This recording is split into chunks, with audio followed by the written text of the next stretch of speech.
So we are going to start talking about the Cold War.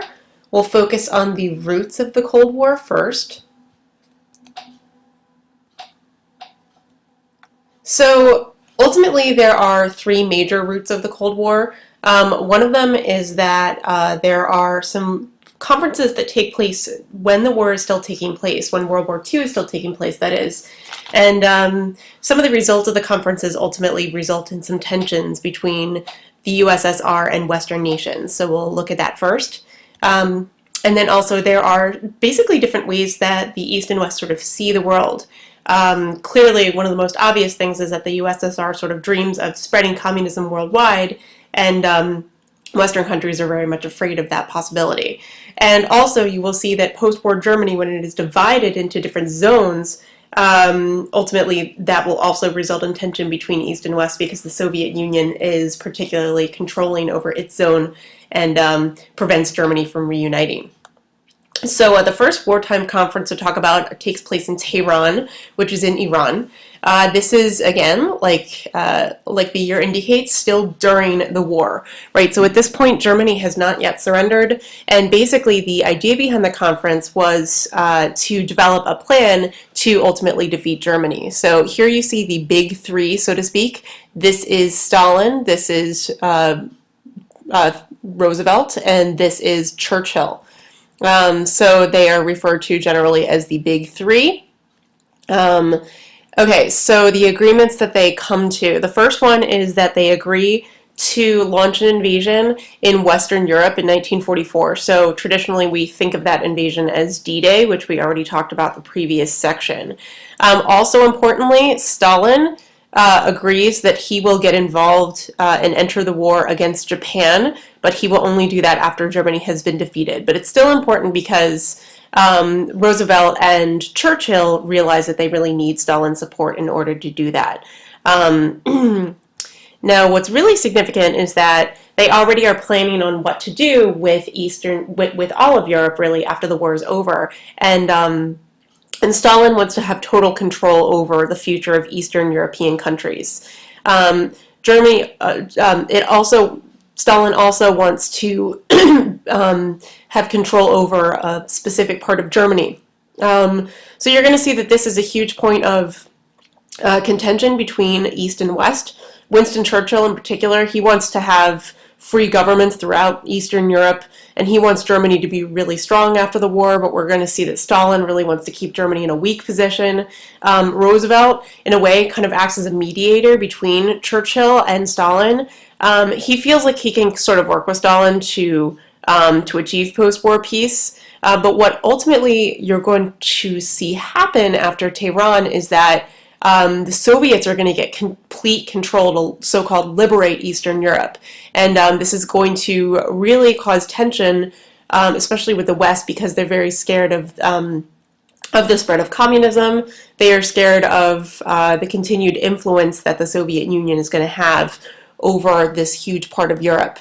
The next conference that we need to be familiar with is Yalta. So this is a couple of years later, February 1945. Again, the same people are in attendance, right? We still have Churchill, Stalin, and FDR, but notice FDR is actually getting very old here. He is quite sick. He is actually going to die later this year. So important for us to understand some of the major decisions made at Yalta. First off, the Soviets are in a pretty good position right before the Yalta Conference. At this point, the US and Britain have still not yet crossed the Rhine to go into Germany, but the Soviets are basically in a really good military position against Germany, so you could say Stalin sort of has an advantage going into Yalta, which might be one of the reasons why Stalin is able to push more for what he wants. Again, Stalin is agreeing to enter the Pacific War within 3 months after Germany's surrender, so kind of a continuation of the Tehran agreements. Stalin also agrees to a declaration of liberated Europe which basically is going to call for free democratic elections in Eastern European countries. But it's important for us to realize that he later reneges on that promise, and I'll get to that when we talk about Potsdam next. Another agreement that Yalta comes to is that Germany is going to be divided into 4 different zones, one for the US, one for Great Britain, one for France, and one for the Soviet Union. And again, we know that's important because eventually the Soviet Union is going to be really dominant over its zone, and it's going to stop Germany from reuniting. And this is, again, going to be a huge point of contention between East and West. A couple of other things that aren't written here, but just so that you're aware of, Yalta also calls for the first UN meeting, which is to take place in April of 1945. It also establishes who the members of the Security Council are going to be. It wants the US, Britain, USSR, France, and China to be members of the Security Council, but later on we're going to see that that will change. That is basically what you need to know about Yalta, but again, remember, because of the division of Germany's plan and because of the fact that the USSR becomes too dominant over its section of Germany, this is going to make Churchill and, well, later Truman, after FDR dies, really upset with Stalin. Okay, so Potsdam is the final conference that takes place during the war. It's July of 1945. At this point, FDR has died, so now we have his vice president, Truman, in his place. Stalin is still there, but also Churchill will be elected out of office. He's no longer prime minister, and now you have Clement Attlee as prime minister of Great Britain. So some of the important discussions in Potsdam. All right, so at this point, what they're trying to do in general, their goal of Potsdam is to figure out how to punish Germany and also how to establish a post-war order. But what we're going to see is that certain places actually want, Germany to be punished a little bit more, and also we'll see how Potsdam discussions also apply to Eastern Europe as well. It's important for us to realize that Truman wasn't seen as maybe as charismatic of a figure as FDR. He wasn't really able to kind of talk Stalin into the same kind of agreements that FDR was. Truman demanded that Stalin agree to free elections in Eastern Europe, so that demand was a lot more rigid than some of the discussions that FDR and Stalin had in conferences like Yalta and Tehran. So with this demand, Stalin's going to refuse. And there's a sort of logical reason why Stalin doesn't want free democratic elections in Eastern Europe. He wants to make sure that the states that are close to the Soviet Union's western border remain communist, because he believes that only communist states are ultimately going to be trustful allies, and he doesn't want countries that are hostile to communism be so close to his border. And he also he kind of wants this region between Germany and the USSR to sort of serve as a buffer zone. So therefore, he wants these sections of Eastern Europe to be communist in nature. Realize that at this point, after World War I and after World War II, the USSR has suffered significant fatalities due to German aggression. So they're really concerned with making sure that there isn't any more possible aggression from Europe going towards the USSR. So again, this refusal of free elections is going to be a huge point of contention between East and West. So that's the first major root of the Cold War, the disagreements in these 3 conferences. All right, another thing that's important for us to realize, though, is that the Soviet Union and the Western powers literally just see the world differently. All right, so the Soviet Union is very much fixated still on the hostility that has existed against communism basically since its birth. If you remember, during the Russian Civil War, for example, the Allies in World War I ended up launching an expedition, the Archangel expedition, into Siberia to try to aid the White Russians against the Red Army. Now, even though they were not successful in the Archangel expedition, the Bolsheviks, or the Reds, the communists, never forgot this, right? They knew that these democratic countries had been hostile towards communism ever since its birth, and they were upset about this, and they really felt like these democratic countries could not be trusted. Also, the United States doesn't recognize the USSR until 1933, so, they don't feel like they're really kind of respected by a lot of these Western countries.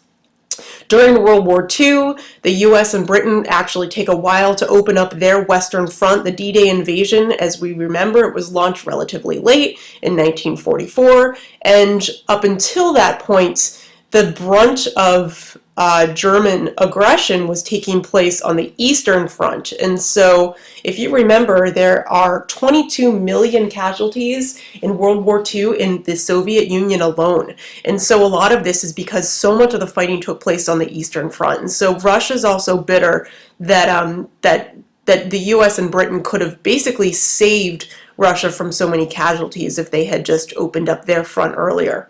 The US and Britain also were engaged in research to release an atomic bomb, and they were exchanging information, but they were leaving Russia out of the conversation, so this made Russia feel left out. The Lend-Lease Agreement, which you should remember from the previous chapter, this gave aid, US aid, to both Britain and the Soviet Union during the Second World War. The US actually ends aid to the USSR immediately after the German defeat in May of 1945, but they keep lending money to Britain for a while after. So again, the USSR is upset that they lose this important financial aid from the US a lot sooner than Britain does. And again, as we already discussed, the Soviets are also just interested in their buffer zone, and that's why they want these areas communist. So how does the US and Britain kind of feel about this post-war world?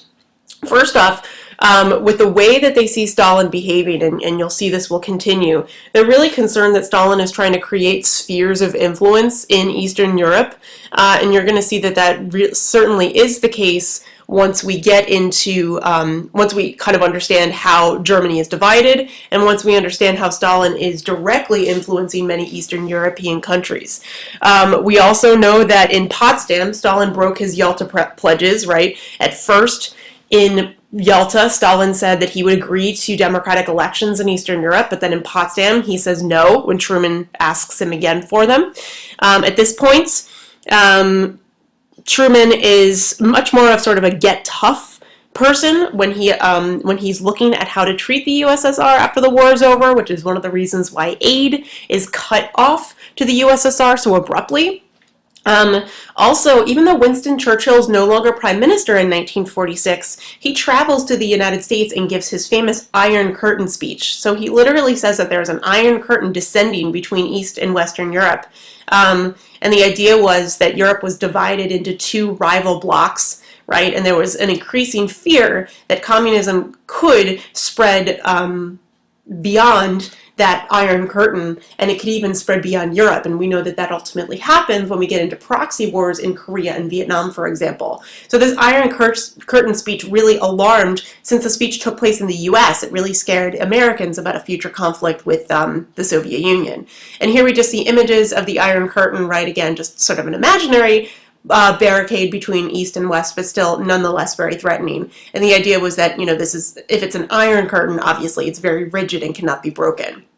The last route, and hopefully I'll get through this in the last couple of minutes here, of the Cold War is the way Germany is divided. Again, it's divided into 4 different zones, right? And you can see this represented on this map here. There's a British zone, a French zone, an American zone, and a Soviet zone, right? And then the city of Berlin, which was the capital of Germany, is also divided along similar lines. Sorry, it's slightly cut off there, but it's also divided between East and West.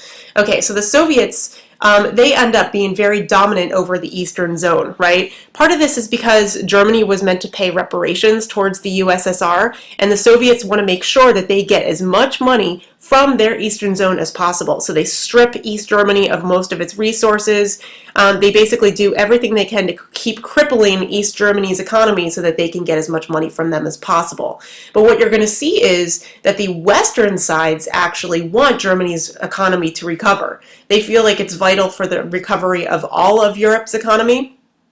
And also, they learned their lesson from the period in between the 2 wars when economic devastation in Germany ultimately resulted in the rise of fascism, right? So what you see here is that the Western areas actually eventually are going to give up their zones and they're going to become independent again. So all of these Western zones you're going to see are going to unite into Western Germany in 1949, all right? It's also called the Federal Republic of Germany. And also in 1949, you're going to see the East areas established into the Democratic Republic of Germany, or East Germany.